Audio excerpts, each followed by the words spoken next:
Assalamualaikum warahmatullahi wabarakatuh. Halo semuanya. Perkenalkan kami dari kelompok 1. Di sini kami akan mempresentasikan bab 2 yaitu tentang pengenalan teori. Baik, di sini kelompok 1 ada Kak Fadia Andiani dengan NIM 2020 12005, ada Kak Khairul Tamam dengan NIM 2020 12118, ada Kak Muhammad Afif Bahrul Alam dengan NIM 2020 12137, kemudian ada Kak Cindy Apriliani dengan NIM 2020 12147, dan saya sendiri Cynthia Putri Arifyani dengan NIM 2021 12001. Untuk materi yang pertama akan dijelaskan oleh Kak Cindy.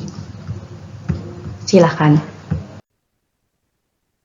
Pandangan terhadap akuntansi. Berbagai pandangan terhadap akuntansi, akuntan sering dihadapkan pada berbagai masalah yang menyangkut transaksi yang memerlukan interpretasi atau analisis khusus seperti analisis ekonomi, sosial, hukum, statistik, dan politik. Misalnya, dalam akuntansi terdapat karakteristik kualitatif dan informasi yang disajikan dalam laporan keuangan, yaitu objektif. Namun demikian, memang akuntansi bukan bersifat matematis yang memiliki objektivitas mutlak. Next.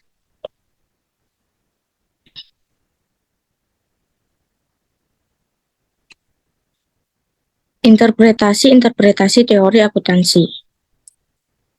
Yang pertama, akuntansi sebagai catatan historis. Yang kedua, penentuan standar akuntansi dalam proses politik.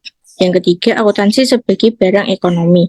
Yang keempat, akuntansi sebagai bahasa. Yang kelima, akuntansi sebagai mitologi. Yang keenam, akuntansi sebagai komoditi sosial. Yang ketujuh, akuntansi sebagai klub sosial. Yang kedelapan, akuntansi sebagai politik antar perusahaan. Yang kesembilan, akuntansi sebagai informasi, komunikasi, dan keputusan. Yang ke-10, akuntansi sebagai ideologi dan eksploitasi. Next.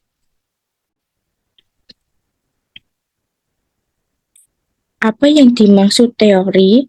Teori dapat dirumuskan dan mudah apabila teori dilihat sebagai struktur berdasarkan elemen yang membentuk teori tersebut atas dasar pemahaman seperti ini. Teori dapat dirumuskan dengan menggunakan sebagai pendekatan sesuai dengan sudut pandang dan yang digunakan.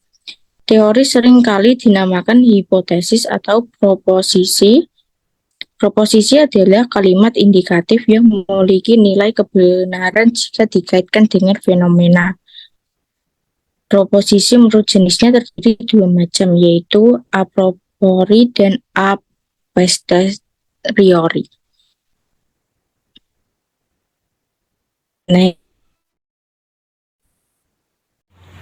Proposisi a priori adalah pernyataan yang nilai kebenarannya dapat ditentukan dengan penalaran murni atau dengan menganalisis dari kata-kata yang digunakan. Proposisi ini sering disebut proposisi analitik yang sering digunakan dalam matematika. Nah, selanjutnya itu proposisi a posteriori adalah pernyataan yang nilai kebenarannya hanya dapat ditentukan setelah diketahui adanya realitas di alam yang nyata. Misalnya lampu lalu lintas menyala merah, berarti berhenti. Proposisi ini sering disebut proposisi sintaktik atau empirik dan sering digunakan sebagai dasar penyusunan teori di bidang ilmu pengetahuan empirik seperti fisika. Bentuk yang paling sederhana dari teori adalah pernyataan terhadap suatu keyakinan yang dinyatakan dalam bahasa. Teori dapat dikatakan sebagai argumen logis, sedang pernyataan terhadap keyakinan baik berupa penjelasan, prediksi, atau preskripsi, merupakan suatu hipotesis.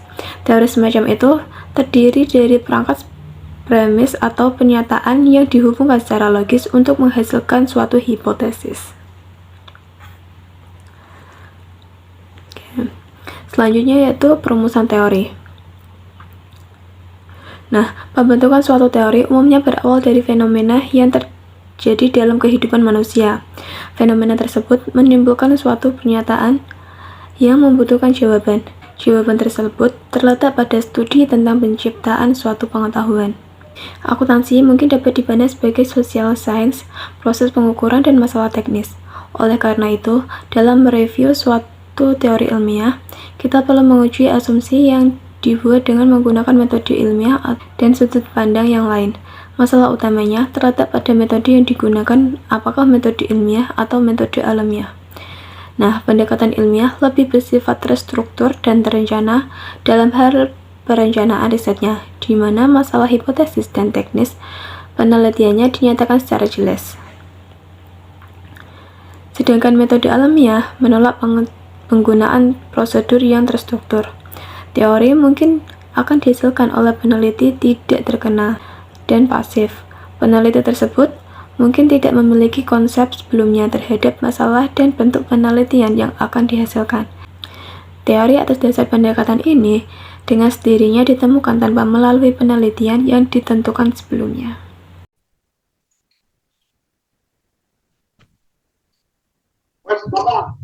Teori sebagai bahasa. Teori harus diekspresikan dalam bentuk bahasa, baik yang bersifat verbal atau matematis. Pengembangan teori itu sendiri biasanya berasal dari abstraksi dunia tidak nyata, imajinatif, yaitu yang terdapat dalam alam pikiran manusia. Namun agar abstraksi bermanfaat, teori akhirnya harus dihubungkan atau diwujudkan dalam dunia nyata. Secara garis besar, semiologi terdiri dari 3 bagian yang dapat dikatakan sebagai unsur teori, yaitu sistaktik, sematik, dan paramatik.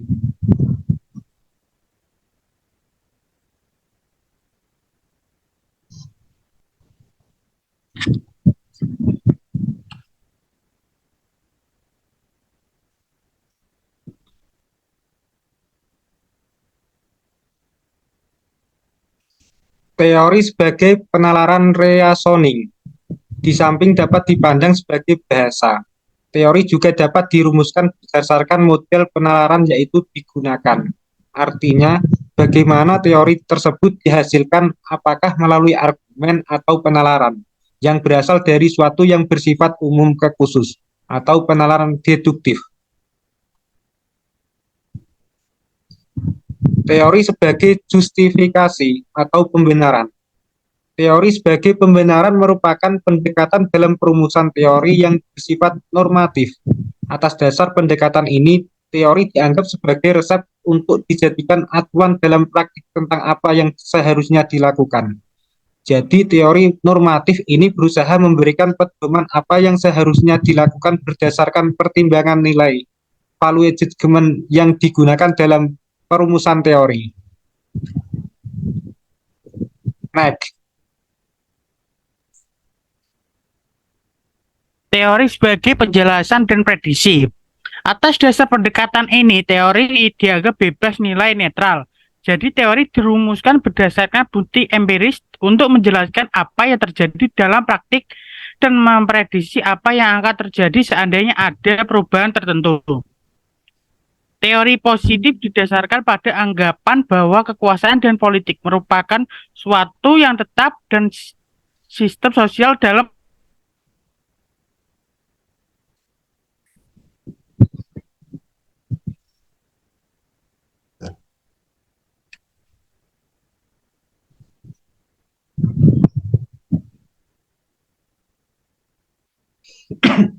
dan tidak dipengaruhi nilai kelainan dengan fenomena yang diamati. Next.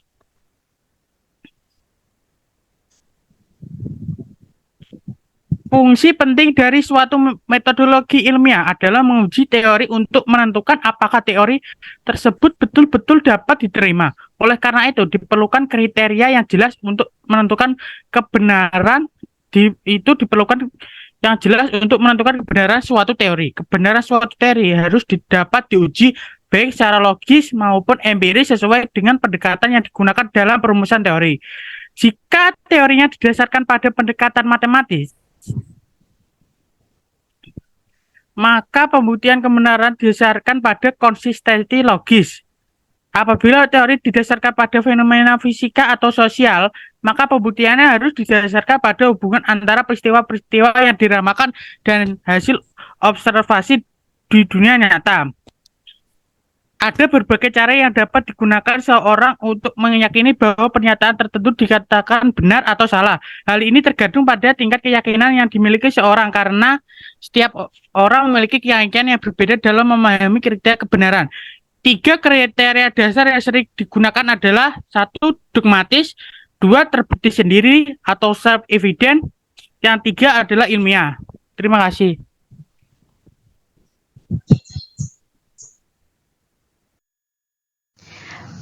Oke, untuk sebelumnya kan sudah dijelaskan oleh Kak Afif ya, dalam kriteria dasar yang sering digunakan dalam memahami kriteria kebenaran, yaitu ada 3, yaitu ada dasar dogmatis, terbukti sendiri, dan juga yang ketiga ada ilmiah. Yang pertama adalah dasar dogmatis. Pasti kita sering kali membenarkan suatu pernyataan yang dibuat oleh orang lain karena pernyataan tersebut dibuat berdasarkan suatu otoritas tertentu. Misalnya, kita membaca Quran dan percaya terhadap apa yang ditulis di Quran tersebut. Kemudian, kita sering membenarkan apa yang diajarkan oleh dosen atau guru kita dan apa yang kita baca pada textbook. Nah, dalam akuntansi sendiri, dogmatisme merupakan dasar yang sering digunakan oleh akuntan untuk menerima validitas aturan-aturan tertentu. Setelah yang digunakan, ini juga dasar dogmatis memiliki kelemahan. Kelemahan pendekatan dogmatis itu adalah unsur bias yang sering dilibatkan dalam menentukan apakah suatu pernyataan tersebut benar atau salah. Dengan demikian, untuk menilai kebenaran, faktor penting yang harus diperhatikan adalah pendapat pribadi seseorang terhadap orang atau grup yang membuat pernyataan tersebut. Bukti objektif yang mendukung pernyataan tersebut hanya merupakan bukti pelengkap. Kemudian, yang kedua adalah terbukti sendiri atau self-evident. Justifikasi terhadap kebenaran yang terbukti sendiri adalah kelogisan atau reasonableness, perasaan atau sensibility, kejelasan atau obviousness dari pernyataan yang didasarkan pada pengetahuan umum, pengalaman, dan pengamatan. Kriteria self-evident dapat menunjukkan sesuatu yang salah dalam pengetahuan ilmiah. Beberapa proporsi yang sebelumnya terbukti sendiri benar, mungkin ditunjukkan sebagai sesuatu yang salah. Kemudian adalah dasar ilmiah. Pada bagian sebelumnya, telah dijelaskan 3 unsur teori yang berbeda, sintaktik, semantik, dan pragmatik. Setiap unsur menghasilkan metode ilmiah yang berbeda dalam merumuskan atau mengembangkan suatu teori. Meskipun demikian, cara-cara yang digunakan untuk mengembangkan dan menguji teori ilmiah merupakan sesuatu yang sering menimbulkan perdebatan dalam filsafat ilmu pengetahuan. Baik, sekian presentasi dari kelompok kami. Jikalau ada yang ingin ditanyakan, silakan ditanyakan. Jikalau tidak ada yang ingin ditanyakan, ya udah nggak usah ditanyakan. Begitu. Sekian dan terima kasih. Wassalamualaikum warahmatullahi wabarakatuh.